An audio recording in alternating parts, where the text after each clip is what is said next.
Բարև, այսօր պիտի տեսնենք երկրորդ օրինաց 9-րդ գլուխը։ Առաջին երկու համարներում մեջ Աստված կհիշե Իսրայելի անհավատությունը, իրականության մեջ Աստծո հաղորդումը լուրը երկրի մասին ավելի քեշ էր, քան լրտեսներում բերած լուրը։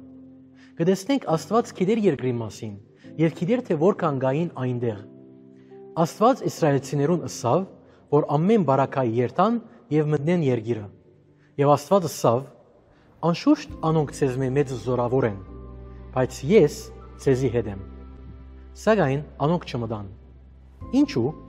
Որովհետև անոնք չէին հավատար Աստծո։ Անոնք կասկածեցան անոր խոսքին։ Եվ չորրորդ համարին մեջ Աստված կհստակացնե, որ այդ ասկերուն անօրենությանը համար էր, որ ան դուրս հանեց անոնց, եւ ոչ թե որովհետև իսրայելցիները անոնցմե ավելի արդար էին։ 7-րդ համարին մեջ Աստված իսրայելցիներուն գսե, որ հիշեն ճիշտ այդ ժամանակը, երբ անոնք մորցան Աստված, որովհետեւ իրենց փրկարարը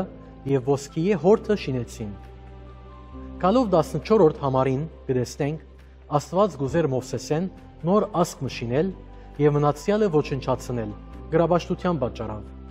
Բայց Մովսես աղաչեց ըսելով. եթե անոնց երկիրը պիտի չմտցնես, ինձի ալ մի մտցներ, որովհետև ես անոնց հետ եմ։ 16-րդ համարի մեջ հիշեցում կա այն բահվան, երբ Աստված դվավ անոնց պատվիրանները։ Ճիշտ այն բահուն, երբ անոնք դարձան Աստծմե, ինչ կսեին, որ պիտի հնազանդեին։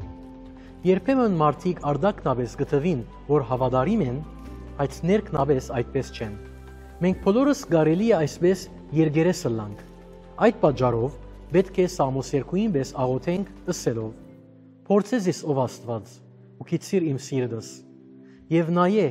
արդյոք չար ջամփու մեջ եմ։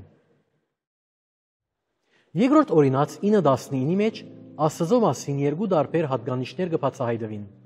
սակայն ադոնք հագասական չեն։ Աստված գադե մեղքը եւ կբաժե այն, բայց ան նաեւ ողորմած է։ Մովսես տեսավ ժողովրդին մեղքին ամբողջ պատկերը։ Հետևաբար ան երեսին վրա ինգավ եւ լացավ եւ 40 օր ձոն բահեց, որ Աստված փրկե անոնց։ Կտեսնենք Մովսես գիտեր Աստծո ջամփաները, ան գիտեր թե Աստված որքան գադե մեղքը։ Այսօր սովորական քրիստոնյան գարձես չգիտեր այդ մեկը։ Եվ Աստված պատասխանեց Մովսեսին աղոթքին, ոչ թե որովհետև ան Մովսեսն էր, կամ որովհետև Իսրայելի առաջնորդն էր, այլ որովհետև ան ողորմած Աստված էր։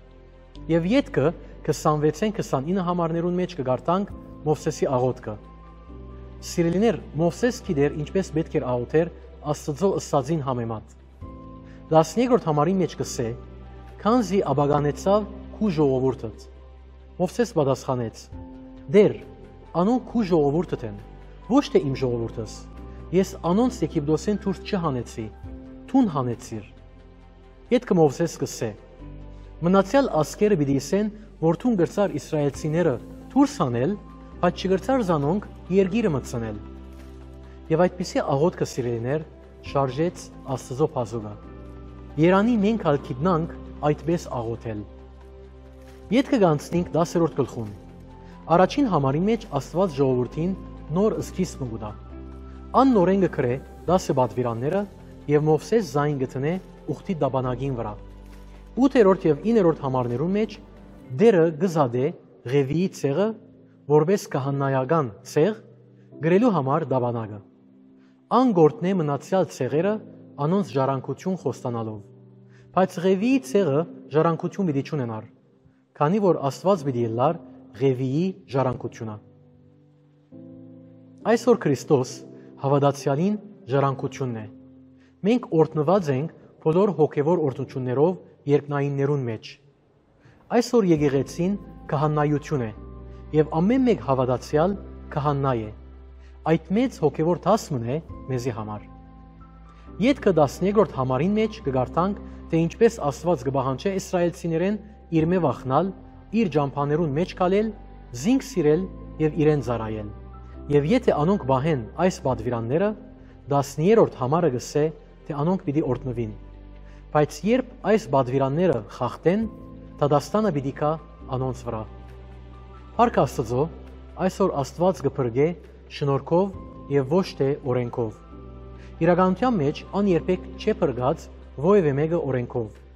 Եվ Աստված ցույց տվավ այդ մեկը 1500 տարվա ընթացքին իսրայելցիներուն միջոցով։ Միշտ ալ եղած է ողորմություն եւ շնորհք, անաբադի ժամանակեն սկսյալ մինչև Քրիստոսի կալուստը խաչին վրա անոր մահով։ Սիրելիներ,